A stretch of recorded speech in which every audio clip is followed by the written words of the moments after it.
Welcome to the Business of Hearing podcast, the number one marketing and practice growth podcast for high-performing private practice hearing care leaders. It's Friday, and this is my end-of-week roundup of what's top of mind after 7 days of helping some of the world's best private practices to attract high-quality patients, fight the evil forces of manufacturer-owned chains, and be impossible to compete with. My name's Ollie Luke. Pull up a chair, pour yourself a drink, and let's have a chat.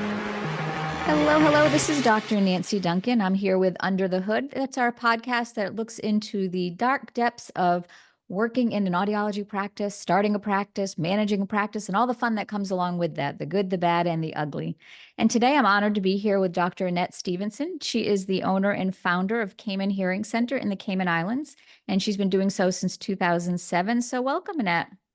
Thanks for having me, Nancy. Yeah, anytime. So tell me a little bit about your practice and what brought you into private practice. All right. So Cayman Hearing Center, as you mentioned, we started in 2007. I can't believe we're going to be 18 in February. It goes crazy. by fast. I have an adult, right? Welcome. Wonderful. And I started the practice because there was no audiology on the island. Mm-hmm. So I was born and raised in the Cayman Islands, and I actually wanted to be a teacher of the deaf because I was fascinated with sign language. Then I realized I didn't want to be a teacher. And I found audiology, and I made the decision that I wanted to open the practice. And it was not even a year after I graduated with my AUD that we opened. Oh, wow. And I think there's a part of me that wanted to come back because my grandfather was hearing impaired. Mm-hmm. And he just wasn't getting the help that he needed. He was also stubborn, Aren't they all? They're all very stubborn. And yeah, I decided to fulfill a need that I saw and come back home and provide this service to my fellow countrymen. So prior to you opening your practice, what sort of audiological care was available to people on the island? So it was done by an ENT. So there's a local ENT, very, very old school ENT. And so he was doing some basic hearing aid fittings and basic hearing test. And there was also a nursing assistant at a local hospital who was doing just some simple pure tone, basic, again, hearing test and fitting some very outdated analog devices on patients. Yeah. Up until then. And then obviously a lot of people would go to Miami. They go to Miami, the wife is shopping in Sears, the husband goes to Miracle Ear. And so we had a lot of that as well. Oh, wow. So you definitely filled a niche that was in much need there when you arrived. I did. Yeah. So talk to me about what your practice looks like today, 18 years later. It looks nothing like I thought it was going to look like. So when I started the practice, it was actually part-time, and I was working full-time in Florida. And I would fly home on a Friday night. Miami to Cayman is like a 1-hour flight. And I would fly home on Friday night. I'd see patients all day Saturday, and I'd fly back to Miami on Sunday. Wow. Go back to work on Monday morning. And I did that for 4 years while I was building the practice. And when the TSA agents in the airport know you, when the Starbucks barista in an international airport knows your order and you don't work at the airport, those are some signs that you're traveling too much. Right? I would imagine that must have been tough. It was tough, but I did it. I did have a colleague who, she would come down a couple of visits, so it would give me sort of like a respite, and so I didn't have to come, and so she would come and see some patients for me. And it just got to the point where the practice was really, really busy. And I had to make the decision. Do I close the practice, or do I quit my job in Florida and pack up and move back home? I chose the latter, and I came back home, and that was almost like starting over again from the beginning, because now I was here full time instead of 1 day a month. I was now here full time. And so that was almost like a rebirth of the clinic. And we started, and it was just myself and a front office person, and we were open part-time. Okay. And it was like 3 days a week, and I was struggling to even fill those 3 days a week. And then something happened. I don't know what happened. I can't tell you what happened, but something happened, and we just exploded. And we were booking 5 days a week. I'm like, okay. And this was probably right before COVID hit, Oh, wow. Okay. where it was just like this explosion. I know we had a population explosion. So Cayman's population has been about 65,000 people. And then around about in 2020, 2021, the population just somehow exploded to like 80,000. Oh, wow. Was it Which folks coming from other countries or just? it was people were coming from other countries. Okay. I think a lot of people were relocating here to, like shortly after the pandemic when things kind of opened back up, people Okay. were relocating here, and we are now hitting almost 100,000 people on a little island that's 25 miles long. Oh, wow. Must be a little crowded. It can be a little crowded at times. Yeah. And do you think And COVID had any hand in that, being that folks couldn't fly as easily now to the States to get care? I think so, because Cayman was under lockdown, and I mean, we were locked down hard, Mhm. like locked down. We had curfew during 2020. And I think because people were realizing, because they were on Zoom a lot Mhm. and they were having difficulty hearing, or they were at home a lot and they were noticing things. And then, yes, they couldn't get off island. And so it was like, all right, we were busy. I was surprised how busy we were in 2020. Yeah. We were busy. I think that was shocking And to all of us coming back yeah, and not knowing what to expect and being busier than ever, yeah, which, I'm not complaining about, but it was a little shocking to me as well. yeah, it was. It was really surprising. It's like, okay, let's just roll with it. And yeah, when I started, the practice, my intention really was to be a dispensing practice. I Mhm. was just going to test the people and fit them with hearing needs. And then as word got out, I was here, I got some requests for some pediatric testing. So Mhm. then I started doing pediatrics. And then I got asked about auditory processing. So then I started doing auditory processing. And then I got asked about balance, and then I started doing balance. And then implants. And so for an audiologist who I only wanted to do one part of our field, Mhm. I now had to do everything because the demand was there. The physicians realized what I could do, and the demand was there. So what started as a dispensing 1 day a month practice has turned into a thriving 5-day week, fully staffed, full service audiology practice. We are the only full service audiology practice in the English speaking Caribbean. Wow. Okay. So you must draw from other islands as well, I'm We assuming? do. Yeah. We do. We do. So yeah, if you'd asked me 6, 7 years ago, would we be busy every day a week? If you'd asked me, would we have a waiting list? If you'd asked me, would I have other providers? I would have said no, Yep. because I never imagined that we would be where we are today.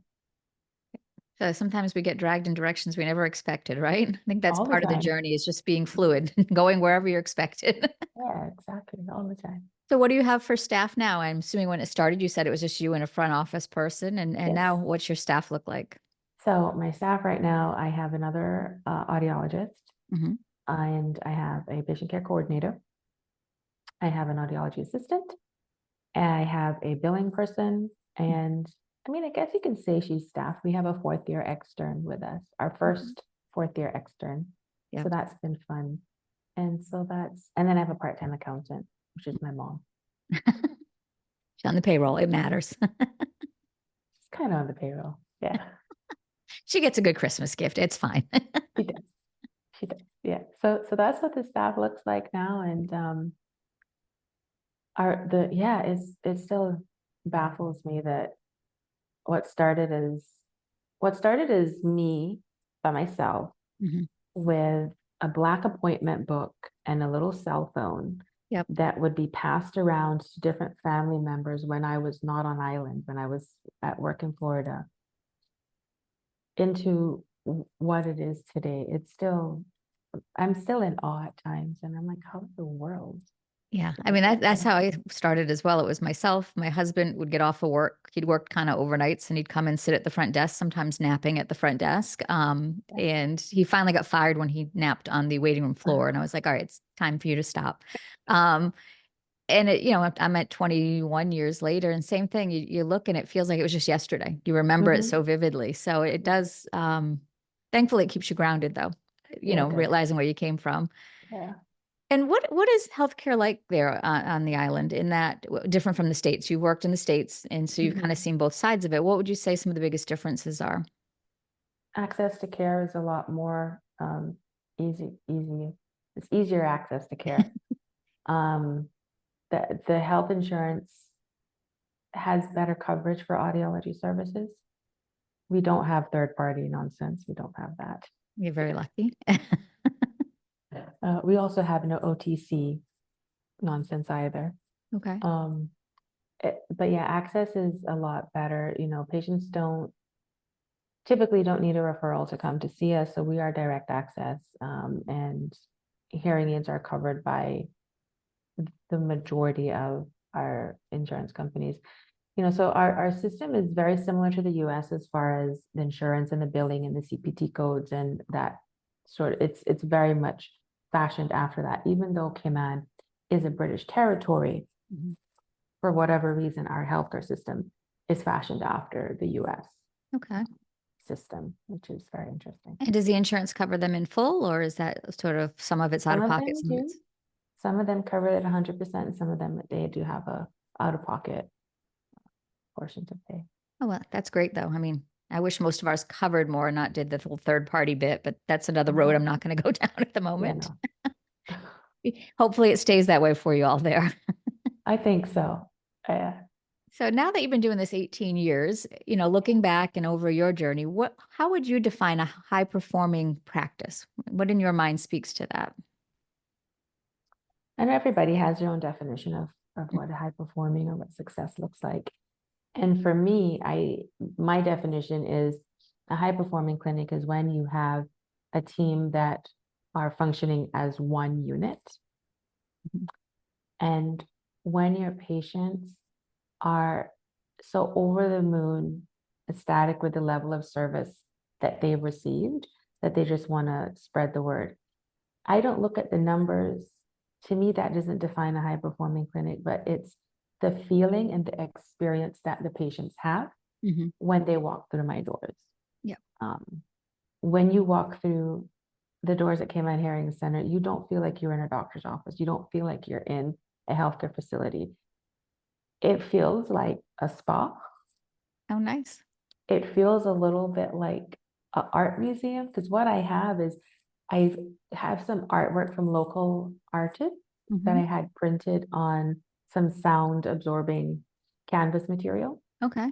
And that serves a purpose. Dual purpose.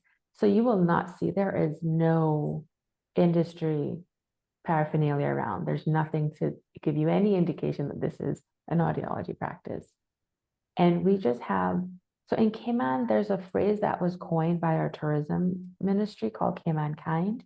And it's just like this feeling that the tourists get when they come to Cayman, where Caymanians are just like, we're just really kind people. And I'm not just saying that, but we are. And it's very magical. And so our Ministry of Tourism coined this phrase, Cayman Kind. And so when you walk through the doors of Cayman Hearing Center, you are experiencing Cayman Kind. And for me, that's a high performing clinic. If my patients walk out here and they feel like they have been dismissed, they feel like we don't care about them, that is those things matter. Opposite of a high performing clinic for me. And especially in such a small environment, word gets around. I've always thought, I've kept that in the back of my head from day one that, it matters. Everybody's experience matters. And going back to what you said, where you said it's not always about the numbers, I think you're exactly right. If you follow the two things that you're working towards, the cohesiveness of the staff and the patient experience, the numbers will follow. Of course. That's what makes that all work. So I totally agree with that. Yeah. And what's one thing that you believe that your clinic does better? It's contributed your to success, I would say, than other clinics, but it sounds like you might be the only clinic, or do you have some competition these days where it's been 18 years? So there is an ENT that has an audiologist on staff. So there is no other audiology clinic on the island. Okay. The thing that I feel has contributed to our success kind of goes back to that Cayman Kind, to that being accessible for, when patients call, that we actually answer the phone. Yes. Or we reply to the email. Yeah. Or when they come, there's actually a person to open the door for them. And that we're knowledgeable Mm-hmm. with what we do and that we're honest and upfront. And so that if there's a patient sitting in front of me and I genuinely don't know, which happened last week, it's a diagnostic dilemma. And I looked at him and I said, I can't give you the answer right now, but I'm going to find out for you. Yeah. I think is received a lot better than, oh, well, it's fine, that type of dismissive thing. But I think when embodying that Cayman kind feeling has really contributed to our success, and staying in our lane. Mm-hmm. Staying in our lane as an audiologist and not trying to Everything to everybody. do everything, which a lot of healthcare providers do on the island, is they try to be all things to all people. But I think if we stay in our lane and we do audiology well, that has contributed to our success. And I agree with you. I think patients, if you don't know the answer, they know we're human. And I think they appreciate the honesty. If you say, I don't know, but I'm going to find out, that goes a much longer way than just making something up, which Exactly. Unfortunately we see and hear people do. Exactly. To try to be the smartest person in the room. They just want you to be human Exactly. and care. Exactly. That's it. Yep. Now that you've done this 18 years, what do you think the biggest mistake you've made along your journey would be? So hopefully someone out there listening could not do the same for themselves. Hiring too fast. Mm-hmm. Hiring too fast. And firing too slow is my biggest Firing thing. too slow. Yes. Yes. That is it. Yeah. Because it really can mess up the whole dynamic in the practice if you bring the wrong person in and let them linger. Exactly. And not only the dynamic in the practice, but, as you mentioned, Cayman is very small. And so having the wrong people can also be detrimental to the reputation in the community. Interesting. I am a local girl. Mm-hmm. I was born and raised here. Everybody knows me. Everybody knows my family, right? They go to the grocery store.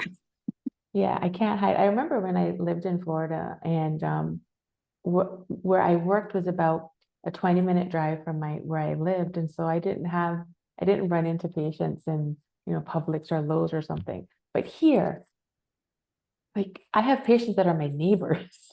Oh, wow. Right. I have patients that I see in church on Sunday, and, and I go in the grocery store. I have patients that are at the gym when I go to work out. So yeah, I can't hide. No. And so we just have to, hiring the right people that are in alignment with your mission and the vision that you have for your practice and the goals, and they're working towards the same things that you want. Mm-hmm. And they care about the practice as much as you do. Well, nobody's going to care about your practice as much as you do. Correct. Right? Yeah. I mean, I've made that mistake, getting upset that people didn't care as much as I do, but they're not going to. That's not reality. They're not going to, but if they care somewhat, right?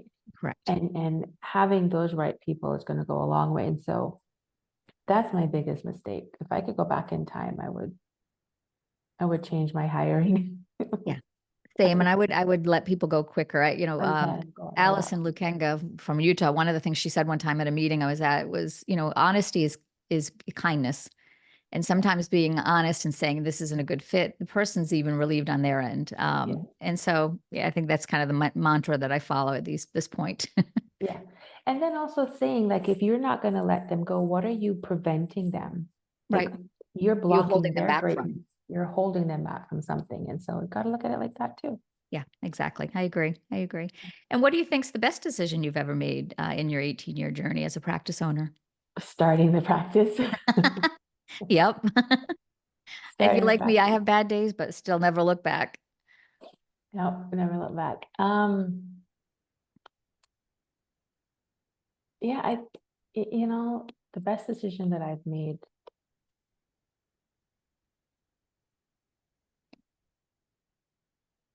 Yeah, I think it really is starting the practice. I think, and it's actually running the practice the way that I want to run it. Mm-hmm. And not doing, oh, you should, right? I don't do the shoulds. You should do it like this. You should do it like that. Right. It's run on my terms. And I created the practice around what I wanted. Mm-hmm. I didn't want to work 40 hours a week. So the practice isn't open 40 hours a week, And like, there's different things that I have implemented into how the practice was set up to support the life that I wanted. Because remember, I didn't think that I would have other providers. I thought it was just going to be me forever and ever and ever. Amen.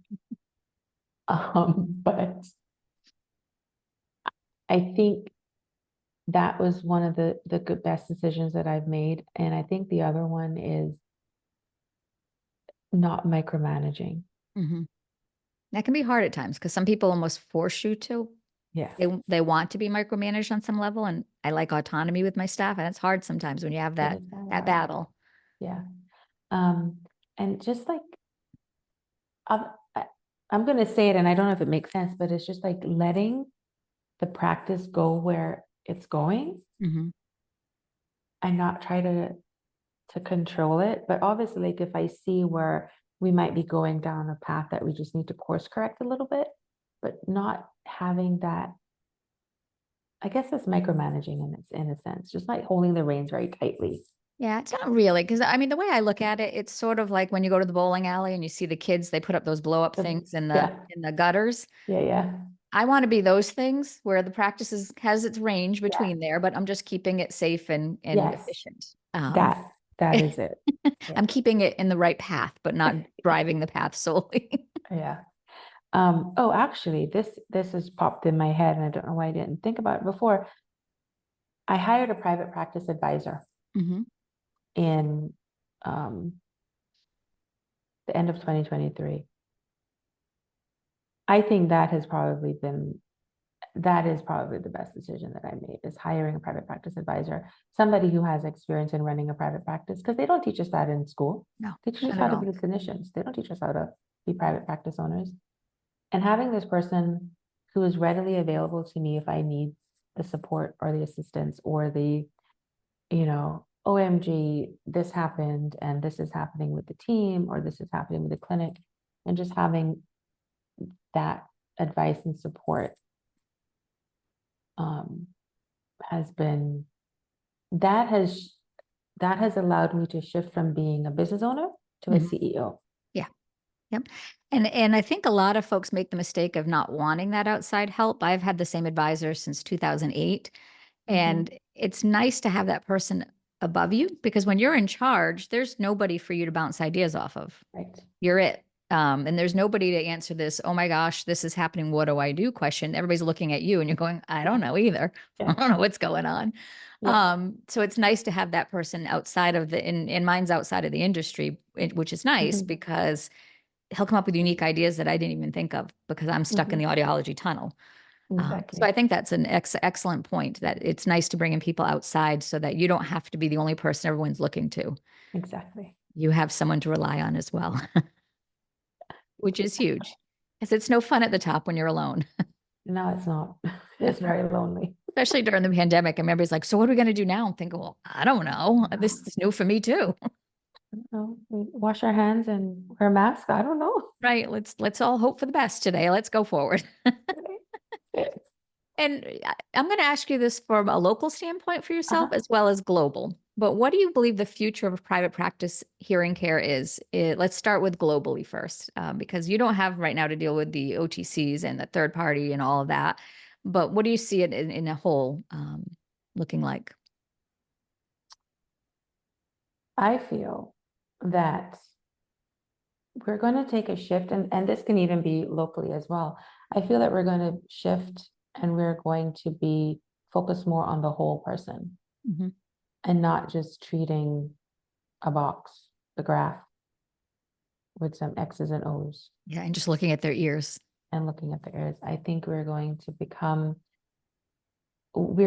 to have to become an industry where we look at the whole person and we listen to them. Right? We listen to what they say to us and not just dismiss it as, oh, you're just old. It's nothing we can do about it. Like that sort of negative counseling that people have been so used to in any medical setting, really. But I think I think OTC is here to stay, unfortunately. Mhm. Like, I feel like OTC is here to stay.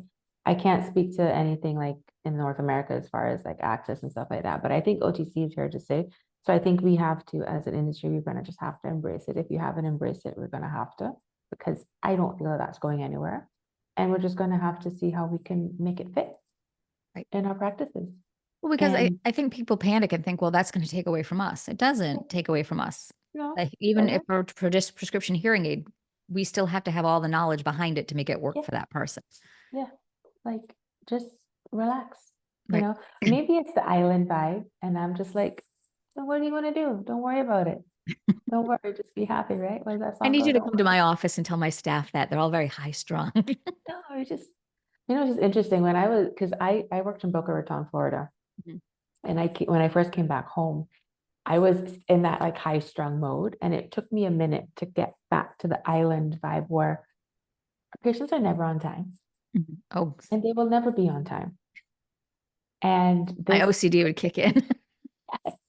and this go go go go go that I was so used to doesn't work here. Mhm. I can't go go go go go. I just gotta go with the flow. So yeah, we're very very chill, very mellow, very very mellow island. But I think going back to the question, we need to embrace and treat the whole person holistically. I'm not saying that we need to go and add all of these different certifications and knowledge because I don't want to go back to school, but I think we need to look at the whole individual and really, we're in the hearing industry, so we really need to listen and hear what Mhm. our patients are saying. Yeah. And I think you're right. I mean, the older I get, the more I realize that, well, that's just part of aging is not an answer to a question where when I was trained in the, late 90s, it's sort of how we were taught that, Yeah. well, there's nothing you can do about that. You have to get used to that. That was our favorite phrase because digital hearing aids didn't even exist. Oh, you'll just get used to that, which made me crazy. And, I often started looking at new avenues within my own practice because I didn't feel right saying to a patient, well, I don't treat that and nobody else does either. So this is what it is. When I was trained, it was sort of like we envisioned you just screwed off the ears, you dealt with the ears, put them back on, and you're good to go. Yeah. It's not that simple as you're saying. It's a holistic approach. And I think the practices that are embracing that are the ones that are thriving at this point. Oh yeah, Definitely. sure. Now, in your local community, where you're the only private practice audiology right there on the island, how do you envision the future there? Do you look for growth and moving in different locations, or what do you suspect is going to change? All right. Well, if our government has their druthers and this island population expands to how they want to, which I don't know, because the island might soon sink. Anyway, Oh, that's a gee. different conversation. I'm just joking. But with the population explosion and growth that our government wants to see happen and what is happening, um, we're gonna get busier. Mhm. Um, I don't have the feeling that there will be another audiology practice that opens up because it's not easy to run a business here, to be honest, especially for a foreigner. I am still the only Caymanian audiologist, which still baffles me. But anyway, um, so I think we're going to get busier. I've already been asked from different islands to come and provide service there. So we are looking at like audiology offices in a box is kind of what I call it, where like I'll put all the things together and you want to open an audiology clinic in a different island. Here you go. This is what you need to do. Mhm. And I'll have some oversight, but then I'll just step back and it's like, okay, here it is yours now. Almost like a franchise type option. Um, kind of, but once it's established, like I don't want any part of it. I can totally understand that. Right. And that's one version. The other thing is that, I'm looking at getting licensed in some other jurisdictions where I can and seeing what that would look like, taking some trips over there now that I have providers and it's not just me here Mhm. where I can, like Jamaica, for instance. Jamaica has one audiologist on the entire island. Oh, wow. And they have like a 6-month waiting list for tests. And so we're looking at exploring that, where I would go and provide some support. Yeah, I think that with the, everything that happens in North America just happens eventually in Cayman. Not right away, but eventually. So I do think we might have OTC that comes around, with Apple and their stuff that they do. I think that's going to happen. And so we just got to be prepared for it. And I don't think it's going away. I don't think that, I'll retire anytime soon. Probably work till I die, and then I'll come back as a ghost and still run the practice. That's my worst nightmare. So I'm still working after death. I'm trying to convince my niece to become an audiologist. She wants to be an ENT. She's 11. She wants to be an ENT. I said, no, just be an audiologist and take this over from Auntie. Yeah. One of my nieces came on board and is a hearing instrument specialist. And so she helps out. She's doing great. So it's great to keep it in the family too. Yes, that's what I'm hoping. We don't have hearing instrument specialists on the island. Oh, It's really? not a licensed, it's not a recognized career, I guess is the word. I did have someone who I wanted to train, and when I asked our licensing body, and they said, well, they can't get a license, they'll have to be 100% supervised by you. And I said, well, that defeats the purpose Correct. of having a HIS. So, well, do I think that will happen in the future? Probably not.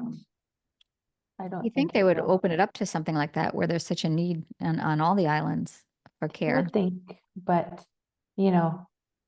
our industry is sort of not very looked at as high on lists of things that are important. Yeah, same in the States. Yeah. So, but I think as it becomes more mainstream, like again, like with the Apple and their hearing, I don't know what their AirPods and that situation, I think it is going to become a bit more mainstream, and I think people are going to start talking about it. And so I think we're going to get busier. And I've always had the holistic approach, and so I think that that's going to stay. Cayman is a very interesting jurisdiction with our healthcare. Our healthcare does need to be better. Our healthcare industry does need to improve a lot. So there are some battles that I am fighting with the powers that be, as I do. From the moment I opened the clinic, I've been fighting battles, and it seems that's never ending. As you mentioned, we're just not a looked at field of importance. So fighting with insurance companies and other physicians about referring, et cetera. It's a challenge always. No, I'm fighting with the Ministry of Health, the health department. That's what I'm fighting with. I'm not even sure I could get them on the phone, so that couldn't even be a fight I could have. I mean, again, Cayman is small, and it doesn't hurt that I know the Minister of Health, and I'd be like, listen, what is so those are my fights that I'm doing. Yeah. Well, if you ever need per diem coverage in the winter months, you just call. I'll be down. You got it. Because it's 18 degrees today, so I'd be on a plane. It's 82 degrees today. I'm jealous. So yes, if you ever just need a vacation and want coverage, call me. You got it. Excellent. I will take you up on that. Perfect. And if you ever had one piece of advice for all the folks listening, especially those who might be pondering the question of private practice, what would that be? Just do it. Yeah, I agree. Just do it. I think we overthink things sometimes. Yeah. And do it your way. Yeah. Because your way is the right way. And always keep that mission that you started with at the top of your mind, because it's very easy as you grow and get pulled in different directions to forget your why. And when that happens, all of a sudden, nobody's happy, including yourself. I find a lot of audiologists, I don't know if it's a badge of honor, and it could be something here in the States. We're not quite as laid back as y'all are, but they'll be like, I work 60 hours or 80 hours a week and I never get time off. And I'm thinking, whose fault is that? I understand that you're busy, but there's being busy for the sake of being busy, and there's being busy for being productive and happy in life. That's where it comes to hiring people and, getting that advisor on board and things like that can make a difference. And have fun. Just have fun. Yeah. And I think the last thing that I would leave your audience is something that my private practice advisor said to me. My advisor said, and she says, Remember that you are in control of your practice, not at the mercy of it. Mm-hmm. That's sage advice. Absolutely. Because I think we sometimes get caught up in that tornado of our practice. And I always say, you've got to be the center of the storm. You've got to be the calm in the middle of it, controlling all the chaos that's going on around you, because it will happen. It's inevitable. Inevitable. And I do appreciate your story because I think it's so relatable in that you didn't just come out of the gate, open your practice, and make six figures on day one. And I think a lot of people think that's how it happens. I know I've worked with folks over the years and consulted, and they're upset because they're not making a whole lot. I said, I made $12,000 my first year because I budgeted into my loan enough to cover my mortgage every month for 12 months. Because I thought, well, let me at least make sure I have a place to live. And I was thrilled when I had a little bit of extra money. I didn't look at, oh gosh, I'm not making the money I want to. And I think people cut themselves so short by not looking at the big picture of, I'm going to put this work in now to have my dream later. So I love the story of how you started at part-time and then you went, 3 days a week. And that's so relatable. So I appreciate that transparency. Of course. Anything else you'd like to add before we wrap up? No, this has been fun. Yeah. And thank you. You've been wonderful. And if anyone wanted to reach out, what's the best way to contact you? Send a carrier pigeon and smoke signals. Smoke signals. Perfect. Blow a conch shell. So you can find me. Our website is caymanhearingcenter.com. And I don't have to say how you spell. So because we're British, we spell center CENTRE. But Cayman Hearing Center is TER. And I would always have to say to people, it's Cayman Hearing Center with the ER.com. But I don't have to say that for your audience. No, if we spell it wrong, that's on us. So it's caymanhearingcenter.com. They can always find me. Instagram is my favorite place to hang out. You can find me on Instagram. I'm Dr._Stephenson. Okay. STEPHENSON. We're on Facebook. Cayman Hearing is on Facebook. Cayman Hearing, we're also on Instagram. And you can always just send an email at info@caymanhearingcenter.com. Or you get on a plane and you fly to Grand Cayman and you tell them to take you to Cayman Hearing Center. You wander around, you'll find you eventually. You will. Don't be alarmed if I show up on your doorstep someday. No, I won't be. Like, I can see the planes taking off from my window. So that is how close we are to the airports. Oh, wow. Oh, wow. We're like super close. But yeah, that's it. I'd have to probably really slow down and get used to the island vibe, but I think I could do it. Yeah, you can. Well, thank you so much. This has been a wonderful interview and enlightening us on the differences between Cayman and here, and just your wisdom on your journey over 18 years. So thank you so much. Well, thank you. Thanks. And there we have it. Another episode has come to an end, and I have a quick favour to ask. If you have found this helpful, then who do you know who should listen to this podcast? I strongly believe a rising tide lifts all boats, and right now, private practice needs to stick together to fight these big, gormless groups and these manufacturer-owned Goliaths that are looking to take market share from us. Consider who should be listening, pass on the word about the Business of Hearing podcast, and I'll see you again next week.